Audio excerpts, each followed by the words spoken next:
একটা বুলেট কানের ওপর দিয়ে বাম দিক দিয়ে ঢুকে ডান দিকে বের হয়ে গেছে বুলেটটা। তো এটা মানে ম্যাসিভ ব্রেন ইনজুরি বলতে যা বোঝায় সেটাই। এবং ব্রেন স্টিম মগজের যে কাণ্ড, সেই কাণ্ডের পাশ দিয়ে বুলেটটা বের হয়ে গেছে, কাণ্ডেরও ইনজুরি হয়েছে।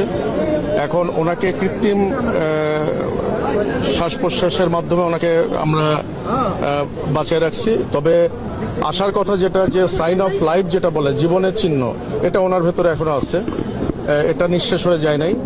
আমরা আশাবাদী এবং আমি অপারেশনের টোটাল অপারেটিভ প্রসিডিউরের মধ্যে আমাকে অ্যানেস্থেশিয়া যিনি প্রফেসর, উনি বারবার আমাকে অ্যাসিওর করছেন যে ওনার নিজস্ব যে ইফোর্ট, একটা মানুষের যে শ্বাস প্রশ্বাসের যে ইফোর্ট যেটা, ওটা ওনার ছিল।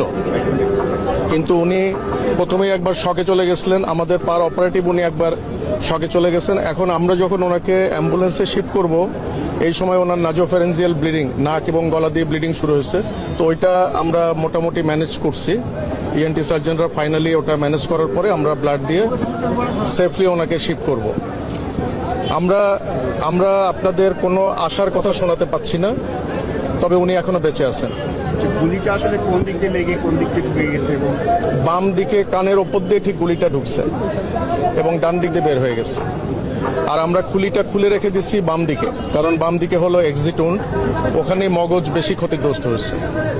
ওইদিকে আমরা খুলিটা খুলে রেখে দিচ্ছি। ডোরার যে ম্যানেজমেন্ট সেগুলো করছি, মগজ থেকে পানি বের করে দিয়ে মগজের চাপ কমায় দেওয়ার যে ব্যবস্থা সেগুলো আমরা করছি।